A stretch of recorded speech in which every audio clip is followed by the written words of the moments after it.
I decided to lift inside the house because I'm just doing muscle snatches and some overhead press. Let me go grab my notebook. The audio is going to be a little echoey in here, just the nature of the beast. But we're going to do muscle snatches, like I said. I'm not even going to put my weightlifting shoes on, and some overhead press. So I might go, I don't want to say hard on overhead press, but I might do a lot of reps. So we'll see how I'm feeling with those. But I think my notebook might be outside.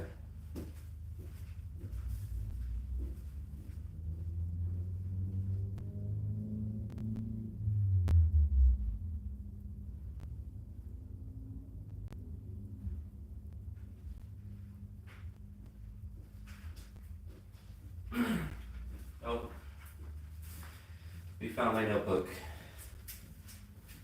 So we're gonna get my notebook set up here. So today, and really the main reason I want to train now is that I'm gonna hit some cardio as well. And I want that to be as far away from my next session as possible. So muscle clean, that's OHP. And in sessions like this, there's not really specific numbers or anything that I would like to get to. It's just getting up to whatever I feel like doing on that particular day. So I have that all set up there. So we should be all good to go. My hands are perpetually moist, so I always have to put chalk. I guess I don't have to worry about dry hands really ever.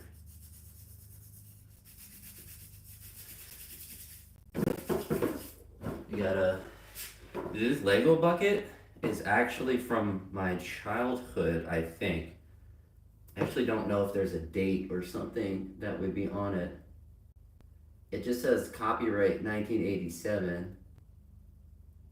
I can't imagine it's that old though. Maybe it's from the 90s, from when I was a child. It's very old though. But it does do its job. It does hold chalk in it. Has not had Legos for a long time.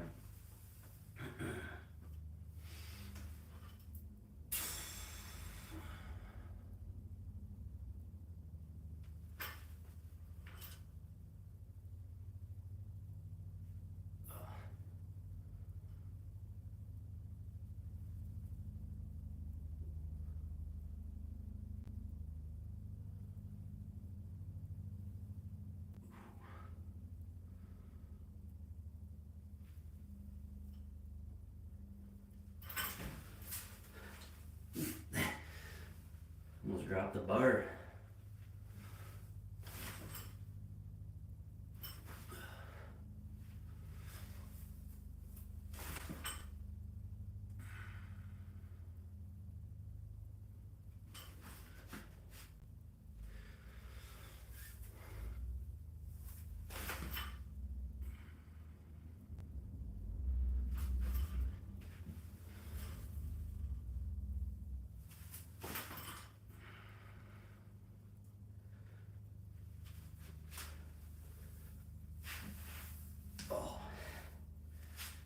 I could, in theory, do a really heavy session here, but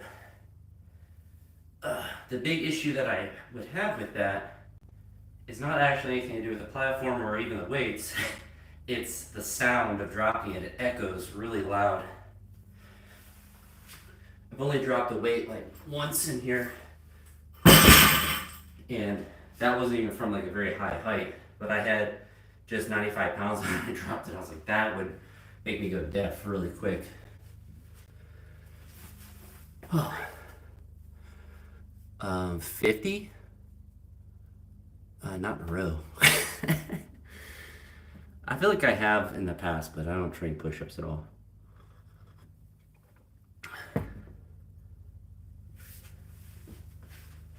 Oh, it's very bright out.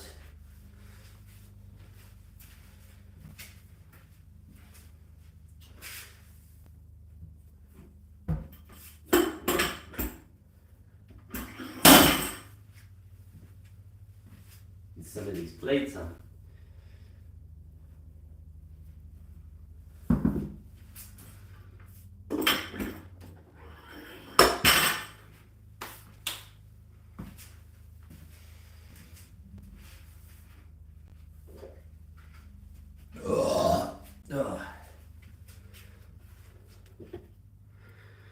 Best deadlift is 310 kilos, and so in pounds it's 684.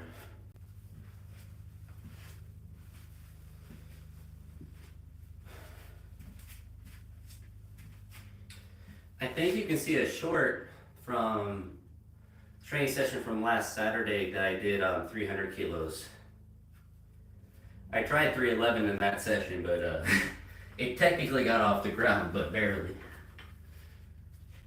But 310 is my best. I believe that was this year that I did that lift. A couple months ago at this point.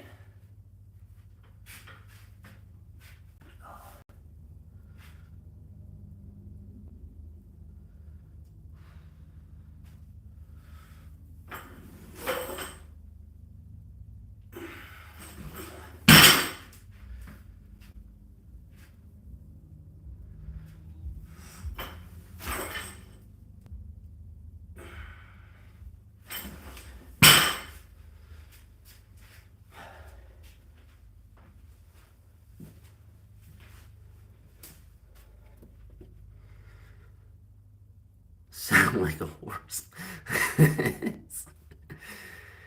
Jay would ragdoll me. Probably.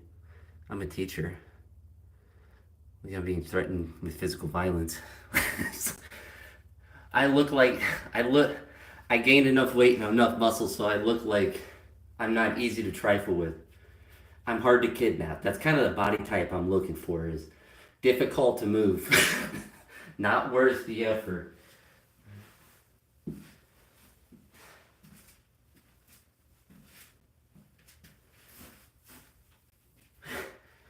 Rag? I actually don't know if you could ragdoll me. I'm a little too big to be thrown around.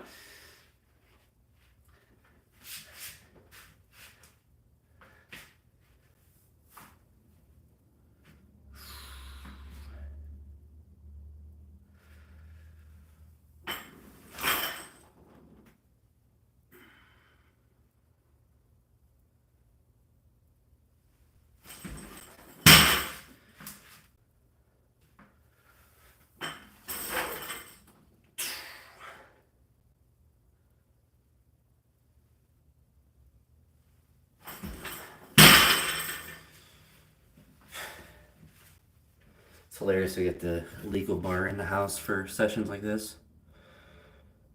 I write all my lifts in pounds today, so I don't feel like writing 43 kilos. Eat. You just eat food.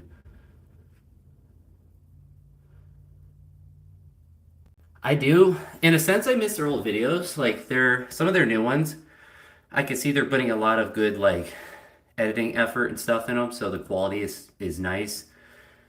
I unfortunately like some of them are fine as far as like the informational quality, but I don't really like. I feel like they're almost like putting a catalog to where they can say like go look at our course and then here's all like the basics of it because it's not really like oh yeah this is life-changing information or something with that. So um,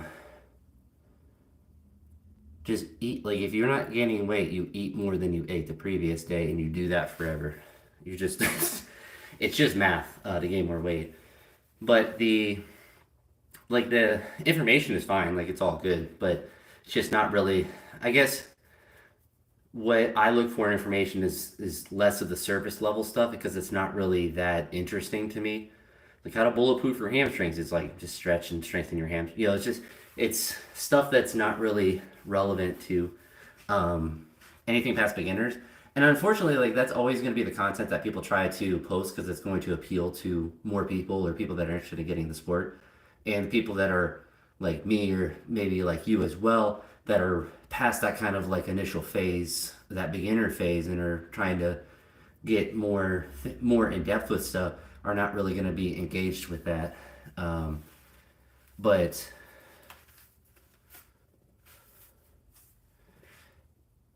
yeah, and it's weird because like I get it because like their main channel, the kind of is like they're professional. Like I get it being like that, but I almost wish that um, Owen and Fitz would just, I don't want to say make a vlog channel, but like have like seek a strength training, and it's just them doing their training, and potentially maybe it's like them doing their coaching for clients. Like it's all based on literal just training that they're doing, and kind of what Owen was doing for a while with his training, where it was just like, vlogs of his training.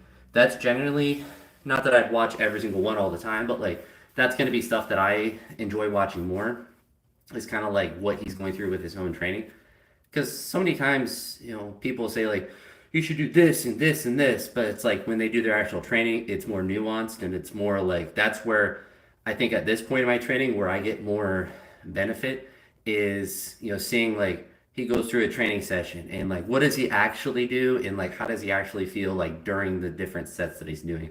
That's the kind of information I'm more interested in, and less of like, because like programming is not that difficult per se. Like I don't really learn a lot from that. It's like, yes, there's like principles and stuff that goes into that, but like doing one program or a different one is not really that important.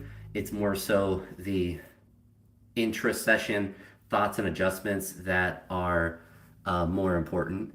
And I wish they would have that, but I don't know if it's really feasible because it's hard for them. Obviously, they do a lot with their business, so it's definitely more of a business with that. But I like the Clarence style videos.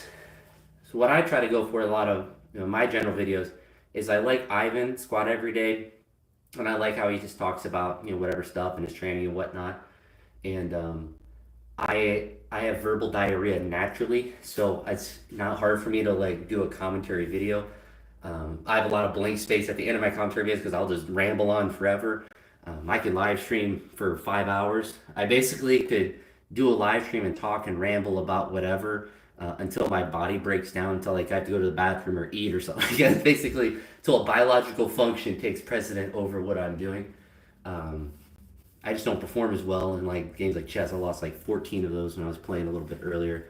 But yeah, those are like, for me, that's the kind of content that's interesting. Like I think his name's Kyle, the Australian lifter. I've been liking some of his videos because he just, is doing his training and talking about his training. So like seeing high level athletes in the midst of their training session is interesting. Like Dylan Cooper, like some of his videos where he's just doing training sessions and talking about, his thoughts during it. That's where I personally get the most value. Someone's like, you should stretch and do mobility and you should do this drill. I'm like, yes, but like, how are you contemplating going from a 120 to a 130? In like a Dylan Cooper case, whatever jumps he's doing, or like, what are you thinking about when it's like whatever lift? Like that to me to be more valuable. Uh, Personally, all right, we'll do this 95 one more time and then slap on some more weights.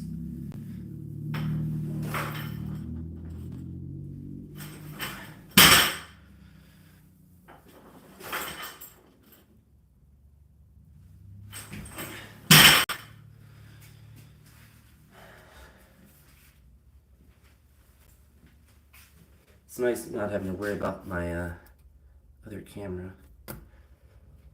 Kyle Bruce, yeah. One, I wonder if you notice this, if you get this recommended when you're on YouTube and stuff as well.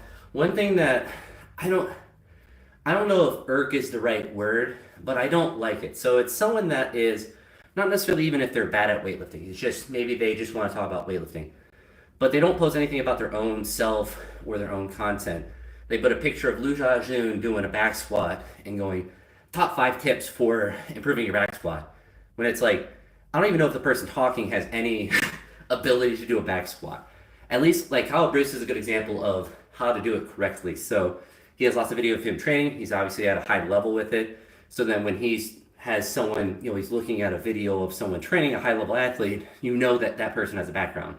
But I've seen a couple of videos to where every thumbnail is of a high level athlete, some crazy strong person, and you don't see any video of them doing a lift themselves and they're trying to give advice. And like, you're not that you necessarily, that's where the nuance comes in, is like, I don't necessarily think you have to be snatching 150 to give advice about how to do a snatch or something like that. But I'm going to listen to someone a lot more if they snatch 130, 140, 150 versus someone that snatches 85 or 90 kilos. And when I don't when I don't see that evidence that they are also like proficient enough at the training method that they're promoting or just at training in general, then I'm like, I don't really value your information. Like it could be valid, it could be true. It doesn't mean they're not knowledgeable about what they're talking about, but you have to have some expertise, or at a minimum, even if you haven't like, if it's not arbitrary, like if you only have snatched 90 kilos, then you can't talk about, but like you have to have that technical proficiency that goes along with it. And I'd say for people that want to coach weightlifting, like should probably be like, I don't know, 110. Like you should be above 100, I would say, in the snatch and 140 in the clean and jerk. Like at least have experienced those numbers and be able to move those numbers with good technique to be able to say like for other people how to get there. Those most people you're going to be coaching are going to be below those numbers. So you should be able to be lifting more than what your athletes can do generally, I would think. I mean, even with my numbers, I don't even really, I've never tried to or seek out trying to like train or coach people. I've never had that desire. Maybe it's because I'm a narcissist and I only care about my own lifting, but I like watching other people lift and stuff, and it's just like the idea of like being constantly involved in someone's training. I don't think is very appealing to me, and I don't know. I wouldn't necessarily mind, like programming is fine. I wouldn't necessarily mind doing that, but like day-to-day coaching is, I don't say it's pointless, but like once you're past a certain point of lifting, most of how you get better is internal, because you're not really going to notice a lot of differences. And a way that I know this is true, let me do this set. I say one way I know this is true, that coaching isn't too important once you have a certain level of ability. So this is, I don't know what this is in kilos, it's 115 pounds though. So like 53 or 4 kilos.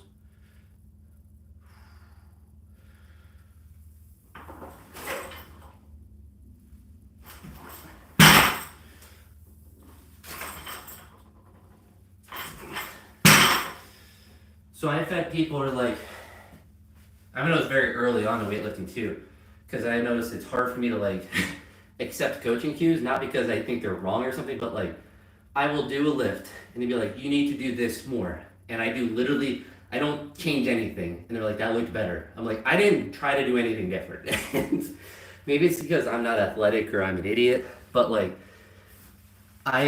now that I'm at a certain point of my lifting, like I can feel things and make those changes, but I'll look on a video and it's not like, wow, this was a major change.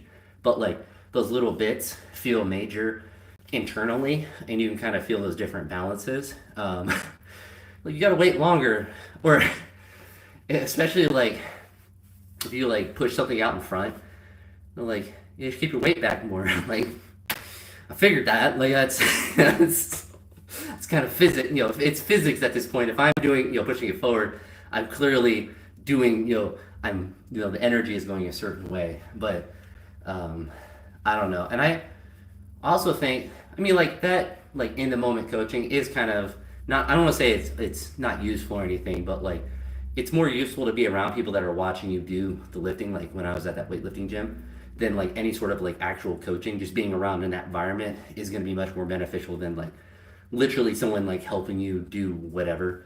Unless there's like, I mean, there could always be like major flaws that are, easy to fault. Like, the bar, like your one elbow was like this, it's like something that's like, you could easily fix that you might not feel in the moment till you look back at the clip of it. So I'm not dogging on it entirely.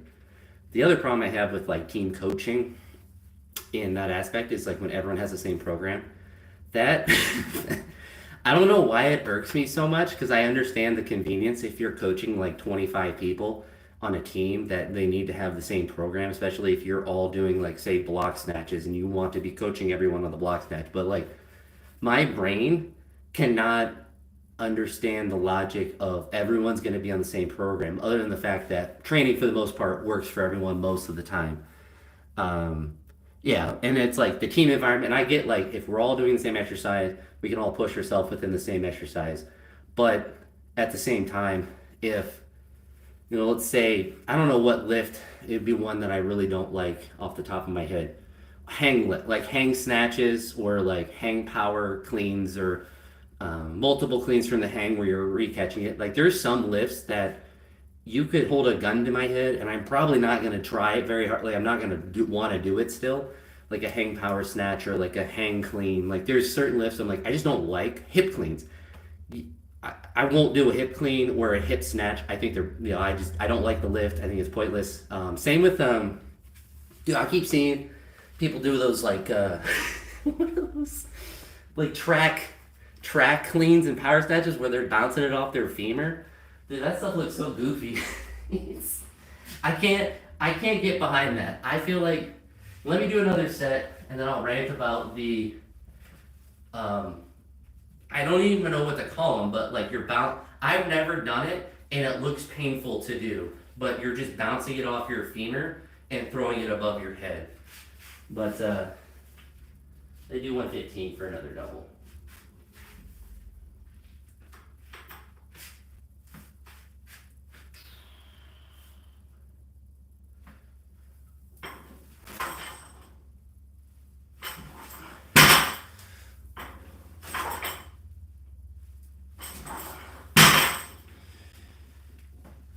Now, when I look at it, it looks dumb.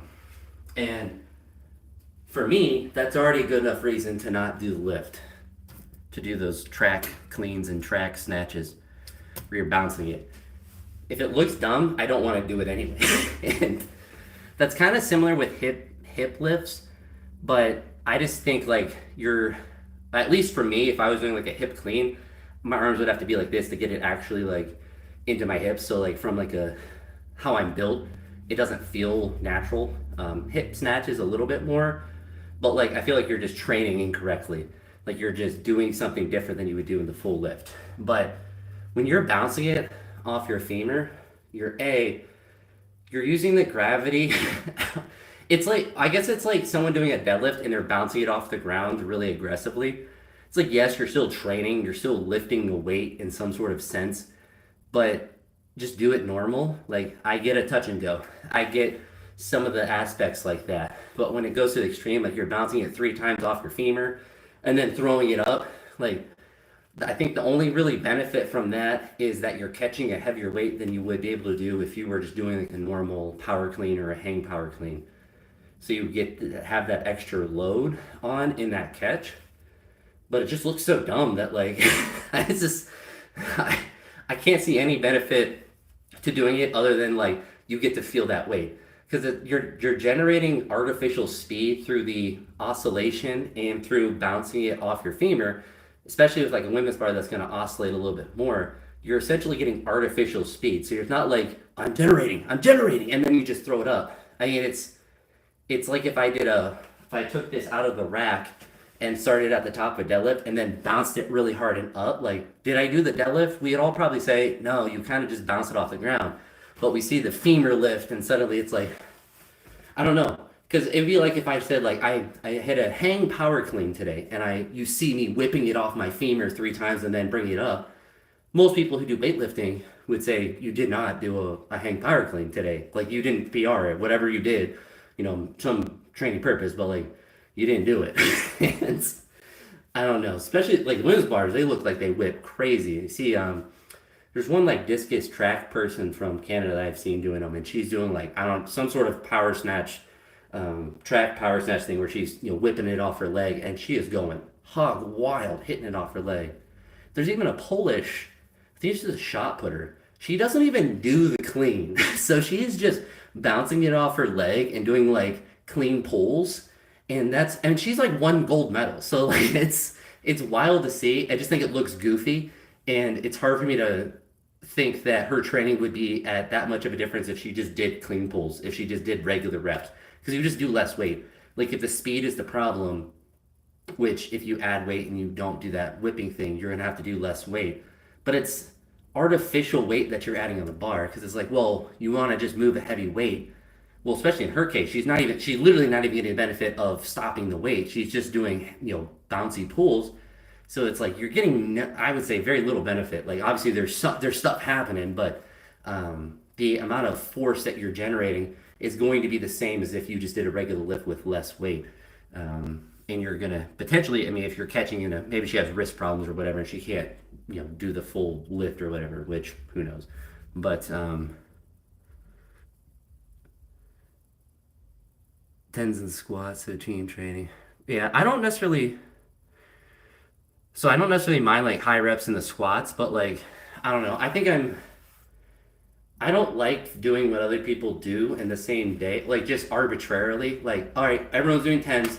Like that's like the team sport of weightlifting is what I don't like because when I played team sports growing up, you do what the team does. You're always on the team. You're part of the team, and that's fine and dandy. Like I got a lot of benefit from playing baseball and basketball and being on teams and stuff like that. But like the nice part of lifting is it is purely you are doing your own lift. It's my ability to lift well on a day is not contingent on your ability to lift well, or if you have a good day, it doesn't make me have a better day. Maybe if we're all happier, we all live better. There's that social aspect to it, to where I think lifting around with people, but like I've never felt the need to like I did the same thing as everyone else, so we can all feel happy and hunky and dory.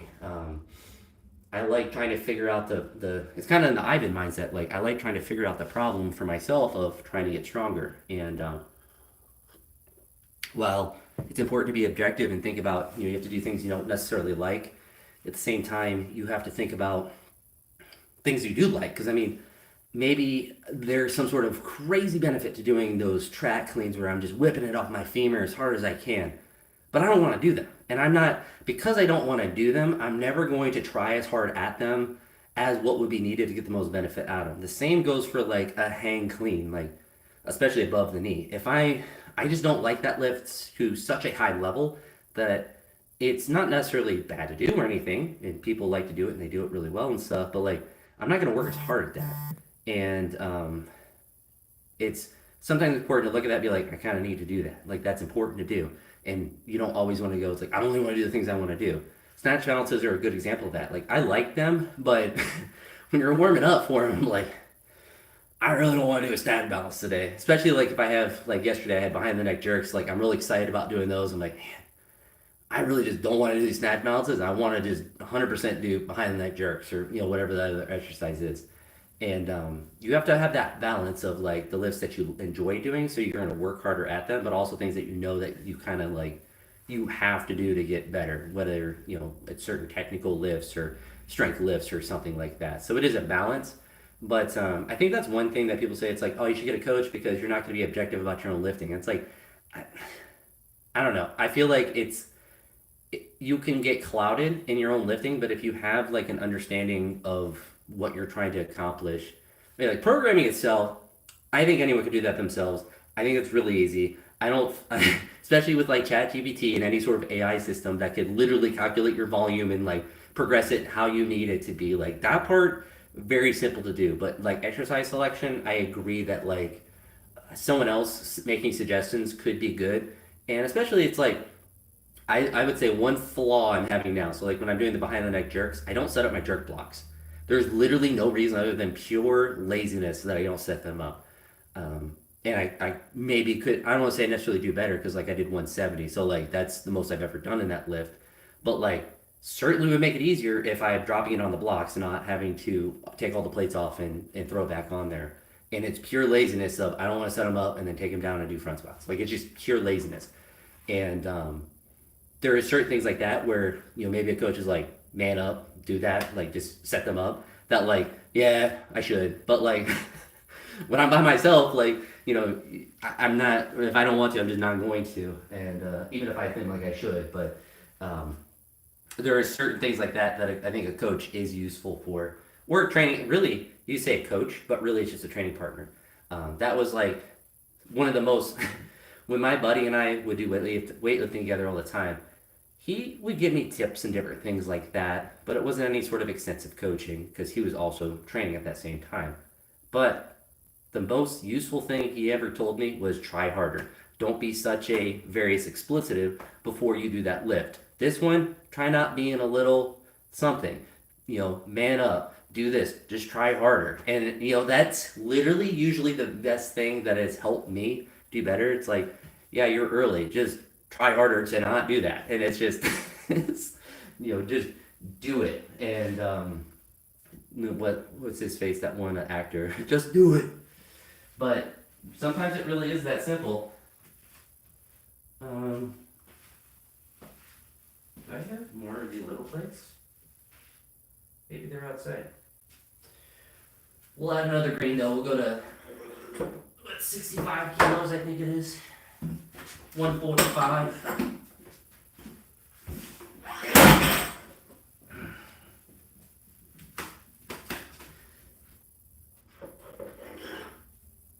But I will say for like new lifters, having a coach is useful because you really just don't know what you don't know. But once you're kind of in that intermediate phase that most people can get to after a little bit, coaches are more psychological trainers than anything like that are really going to change much with you. But maybe I'm just coping because I don't have one. But I've never felt like that's the missing component of my lifting. Certainly at the beginning, so maybe in like that sense I could have progressed a little bit faster. But when I was first starting it, I was still doing powerlifting stuff, so like I wasn't really fully in weightlifting, so I was just doing it. But I think the best thing anyone can do in weightlifting is just to start doing it. No matter how it looks, just do it. And if you enjoy it, you keep doing it because you'll figure it out as you go. You'll figure out what you need, how to improve it, and film for yourself. You don't even have to film as much as I do and all your lifts and whatnot. Just film and look at what you're doing and try to make it look more aesthetic, and that will fix most of your problems.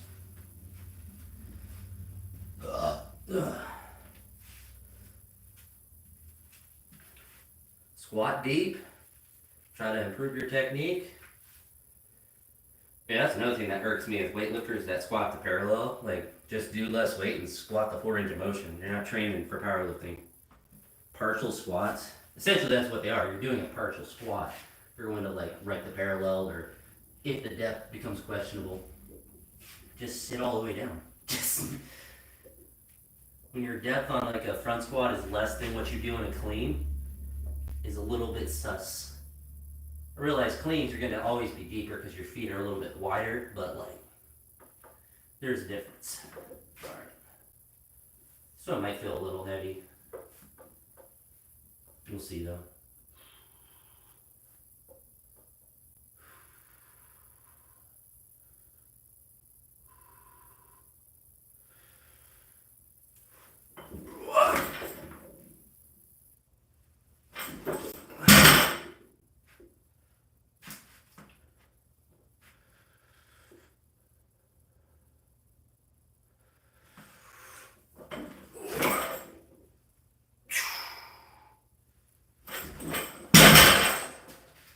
Not too bad. Could be more better. Could be more better. What's nice on these kind of like muscle snatch days is I literally, the weight's light, so I'm not like necessarily having to spend a lot of time, I guess, recovering or struggling with it. But I get really focused on the bar path, especially with these. And I've been trying to only do the contact muscle snatches, so I feel like when I do the no contact, I can just ooga booga the weight too much. But with these, with the contact, I really have to focus on the path being as efficient as possible. But I wonder if my AC will kick on in the house. I think it's just because I'm training that I'm starting to sweat a little bit. But I ordered all my school clothes for the year. Went on eBay, a bunch of like Nike, just normal like t-shirts. School shopping for me, for like clothes I need for work, is super easy because it's just athletic clothes. So then I can basically keep wearing it until they wear out, and then they're all training clothes. So I never have to buy specifically, although you'll probably like this, Tony. I don't know if you're still here, but so Klokov had a Adidas shirt that had like white stripes at the top, and I feel like it might have been a training shirt or a singlet, but like either way, it was like a red Adidas shirt, and he had the white stripes on it. I found that on eBay and I bought one. It's a large or extra large, so it might be a little bit tight on me. But I found one of those, so I'm excited when that gets here to have that. I bought that just for training. I'm not gonna wear that for, especially if it's tight for school. But that red, like, it's just like an old school Adidas one. It actually looked like those too. Um, they only had that color, and I think it's the extra large. But yeah, eBay, like t-shirts, it's so easy. And I actually found, so the pants I have now are like cheaper, like I don't know, stretchy pants kind of, but they're like that. I don't. They're not like fleece. I don't know. They're different, like moisture wicking or whatever. And I like wearing them for work. And now it's summer, so I can wear them just in general. But they're versatile for just being existing, and they stretch a little bit. That's always my problem with pants. If they don't stretch, then I can't feel. If I don't feel like I have like a good range of motion with them, then I feel constricted and I don't like them. That's why I don't like jeans and stuff. I'm sure there are jeans that stretch a bit more, but athletic pants are always a bit more stretchy. All right, so I think we'll do 145 again.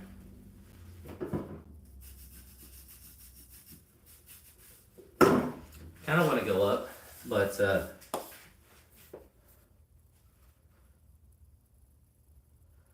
no, I'm talking about the t-shirt. The pants, I have no idea. Those are really hard to, I would imagine, hard to find. I never see them anywhere. But it's the Adidas shirt, so it's a short sleeve shirt, and they have the white stripes up on the shoulders. It's like an old cold cough where they have those. But yeah, the pants I have, they're like Chinese crap that some random brand, so they're not Adidas or anything like that. But what I have found is that they're cheaper, they last just as long, and they don't have obvious like prints or branding on them. They're just generic colors, which is exactly what I need for work. Just high number of clothes, so I also always have something clean, but something that is reasonably thin and stretchy.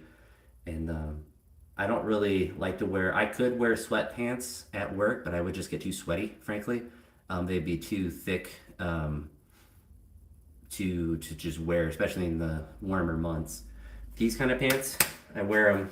I've worn them throughout the year, but sometimes they're hard to find. Especially like I want to get the name brand stuff because in theory, it would be nicer lasting. But like this kind of pants from like Under Armour is like $50, and it objectively isn't worth $50. And it's just when I can find something for $15, and it's literally the same material and probably made in the same factory, it just doesn't have Under Armour on it. I wouldn't mind paying more for a name brand. Like I did that with the Nike shirts. I think I got no, I didn't get any Under Armour. I just got Nike ones. I don't mind paying more for like a name brand thing, but like when it's 3 times the cost, it's just not worth it. Their hook grip. Don't get me started on hook grip stuff. I love hook grip stuff. They need a sponsor. I love the material and all of the stuff is fantastic. It is. I wish Nat would sell things that weren't just the training shirts, that were just any generic. I would buy everything from there. On Black Friday every year when they have those big bundles, I would buy $500 of crap every year if it was just any sort of like any generic shirt. Because like I don't want every single thing to have that big circle and all that stuff, and have every single T-shirt I have be the same one. But the quality of the material is so fantastic that like I don't mind it. It fits so well. It's durable. Um, it's yeah. The only time I've ever like gotten rid of those shirts is like after multiple years of training, or the size. Like I have some old XLs that are just a little bit too tight now. But I love hook grip stuff. I wish you could make pants like this. I'd probably buy some of them too. They have the Polish weightlifting pants, his style, which are again fantastic quality. I wear them in every session. I guess today's the exception, but like for every normal training session. Uh, but yeah, I think I bought an ATG shirt. I think I have a green one. I'm excited for Black Friday this year for a bundle. Although I've been trying to get a little bit less and less of them because I just have accumulated so much that I don't really need more training shirts. I just want more.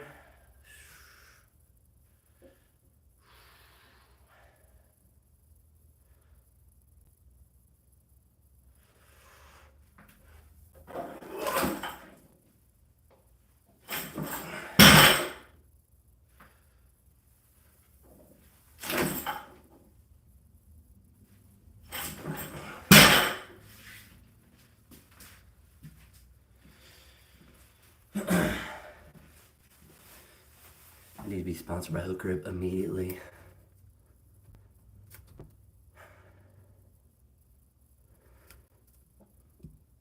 Alright, we're gonna try, I guess it will technically be 80 kilos if I can load it on there. Oh, but yeah, Hook Grip's fantastic. Oh.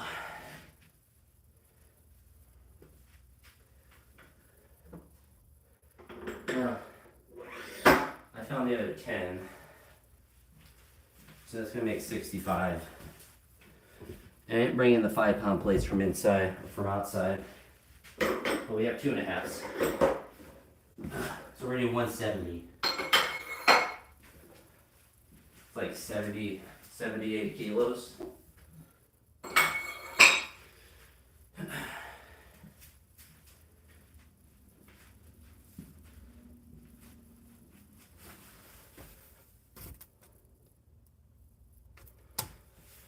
I don't know. Sometimes it's nice to lift in pounds.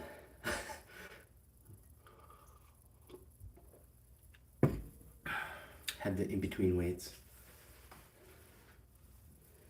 But the Hook Grip quality of all their stuff is bar, and it's not just the quality of the stuff, but it's also the price. Because like I'm sure like Barbell Apparel, like I'm sure their stuff is nice, but it's like I'm not gonna pay $80 for a shirt or $100 for a pair of jeans. Like I don't care how nice they are. I look at their stuff. It's like, oh, a pair of sweatpants, $85. And like it's just there's no way that it actually is worth that much, or costs.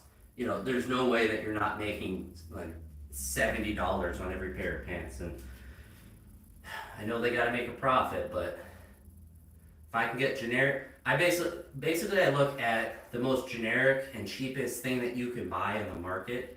So if you look at like a Walmart blank T-shirt and it's like $5, you're like, all right, that's about how much the actual material costs. And obviously they have to put logos on it and colors and all of that stuff, so that's going to add a little bit more. But if I know something cost, the bare base is like $5 and you're charging $55 for it, you're making an astronomical margin on it. And same with sweatpants. Like I think these were like $20, which is more than I wanted to pay, but I wanted this exact kind of pants. And like I just bought a couple that were $14. So I know if you're charging your brand that is whatever brand, and you are charging $65, $75, $85 for this kind of pants, like you're making an absurd margin, even if you are doing something different. I mean, the only exception would be like if it's like we really work hard to make all our own products and we make them all in the US and yada yada yada, but like most of these companies still, even like name brand ones, are making it all in China still. It's like if it's China, it's got to be cheap, because I can find cheap that's essentially unbranded. Ugh.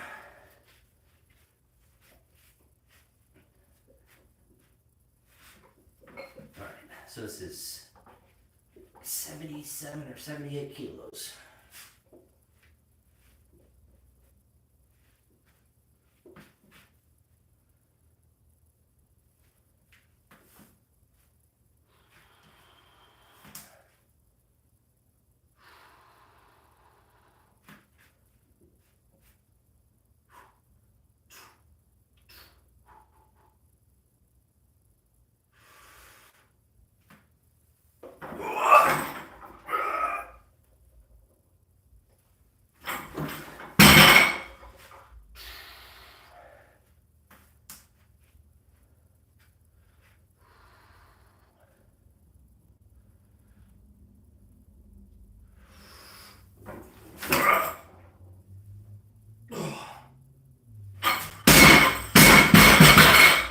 You see how loud it is when I drop it. That was pretty good though. Second rep was actually better than the first. Yeah. I will shill for Hook Grip for free. I'm actually really happy with tier as well. So The white Tier 4 shoes that I have, they're starting to pull apart the little piece at the bottom. They're still use like I still use them, but I reached out to their customer support because I don't want them to like fall apart while I'm training and not have have to like go and find other shoes. And sent them a picture on their support thing, and they just sent me another pair. So I have like a brand new pair that's waiting to be used until those kind of fall apart. So I was really happy with the customer support there. I thought they would make me set at best. I was hoping that they would make me have to ship back the pair that I have, and then they would replace it. But they just sent it out, so I'm super happy with that. And I was really surprised with the level of customer service and just like, yep, here's paint chip. And with that, because I got them back in January, so real proud of real happy with Tier and how they're kind of standing behind their shoe a little bit. This is the first time I was up at Rubber City Weightlifting. I was talking to some people about the shoes, and several of the people were saying that they had bad experiences with the Tier 4s, that they like fell apart right away and they didn't last very long. But I mean, not that lasting from January to now is a long time, but if I'm able to switch to the brand new pair, repair the old ones, and kind of, have those two pairs to use, I think obviously they'll last a lot longer. But I was very impressed with that. So I will shill for free for Tier as well. I'm a shill. But it's one nice thing with not having sponsors and stuff, is that if I'm talking about a product, it's because I want to. I don't get any money from any of these companies or from anything. I mean, my dies on YouTube. So if I like something, I talk about what I like about it. I don't care. Like barbell apparel is the kind of opposite. Like they're just so expensive that like, even if they were like will sponsor you, I mean, unless it was like here's a lot of money. But like if it's just like here's every product that is sold, you get a percentage of it. Like that's not really interesting to me. If they're like here's $1,000 and a discount code, well, then maybe my opinion of them would be different. But also like I have no qualms that they probably have really high quality products, but it's just like the margin is a little bit too great for me. But I suppose with a lot of like name brands companies, a lot of the cost of what they sell goes up a lot because of how much marketing that they do for it.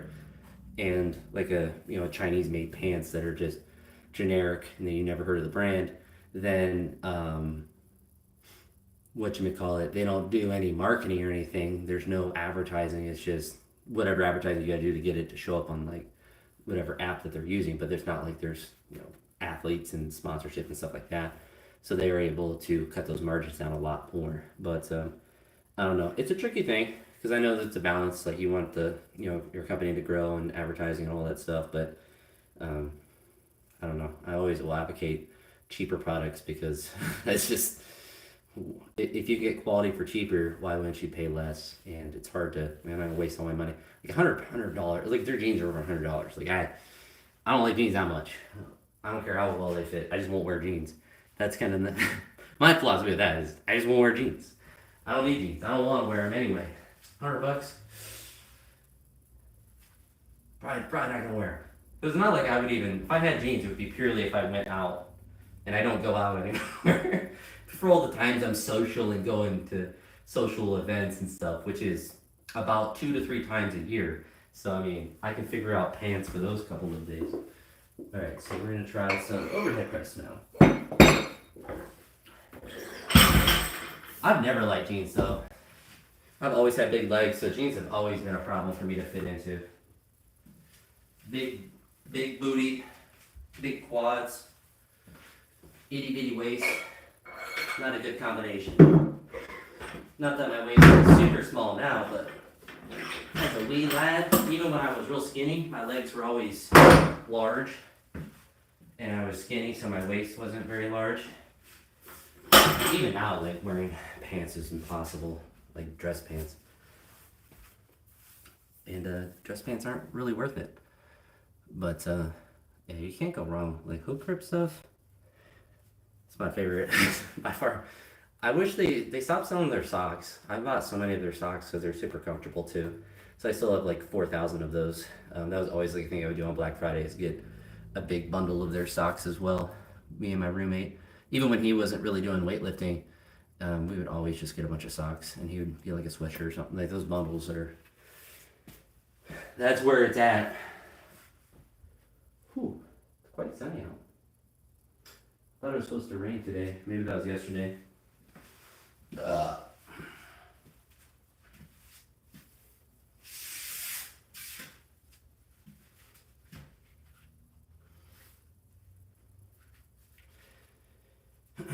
wonder if I took this whole platform out and just put it on top of the one out in the shed, if it would stay flat. I would have the most in-depth or the most durable platform ever. I would have a layer of stall mat at the very bottom, 2 layers of plywood, thick rubber, and another layer, and then a whole nother platform on top of that. It might be the play, but outside the middle piece is like a little bit warped. It's not extreme. It doesn't bother me when I'm lifting or anything, but it's not as flat as the piece in here. So I can notice a difference with that. But what I would probably end up doing is, since this piece is already cut, is to simply take this piece out there and use it to replace the middle piece and see if it stays flat out there. Because it could just be the type of wood that's out there, and it could just be like from the moisture and stuff, but I don't know. That's more of a long-term thing, because it's not like it really gets in the way of my lifting out there enough to where it's a problem. Just do all my lifting in here and be deaf. Do some overhead press.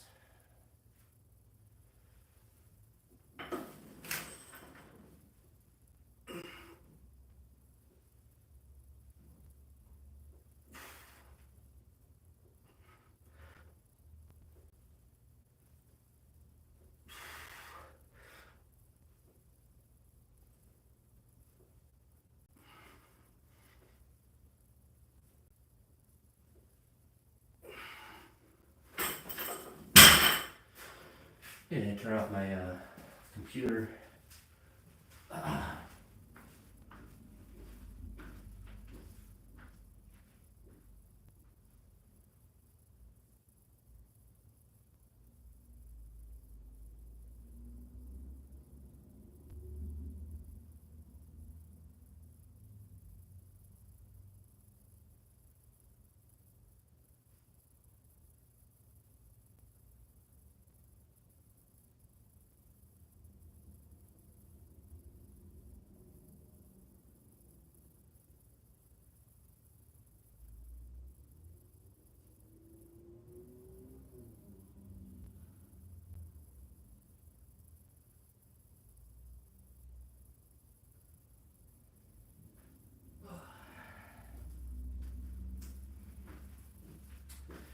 Forgot I was downloading something, that's why my computer was still on.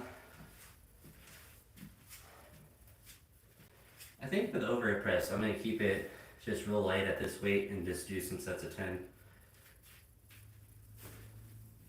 Doesn't feel bad or anything, but it feels like that should be the vibe.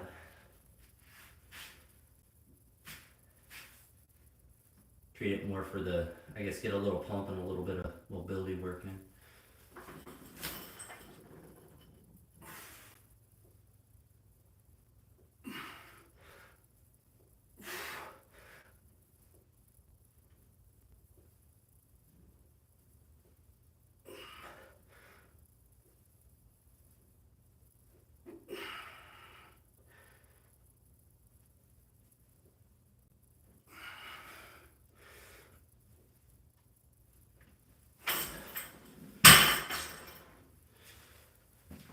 Get a sick pumping. I'm gonna do some cardio. I'm gonna do one more set, and then we'll be off. I need to switch to water. Lukewarm coffee is not doing it for me.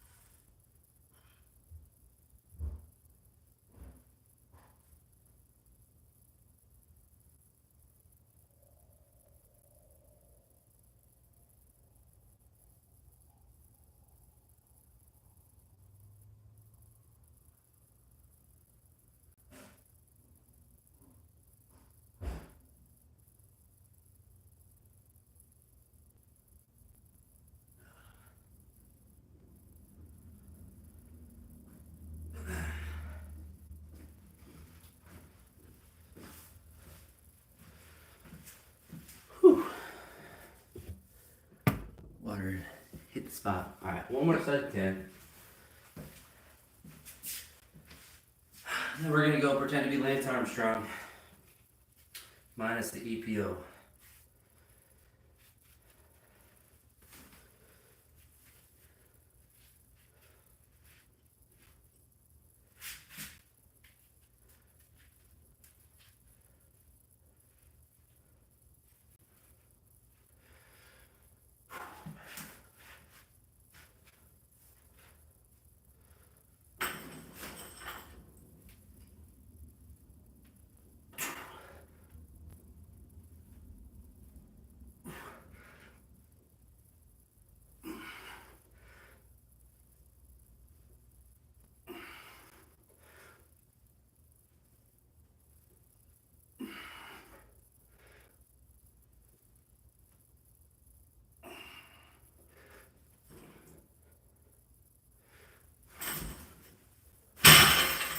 And that's it.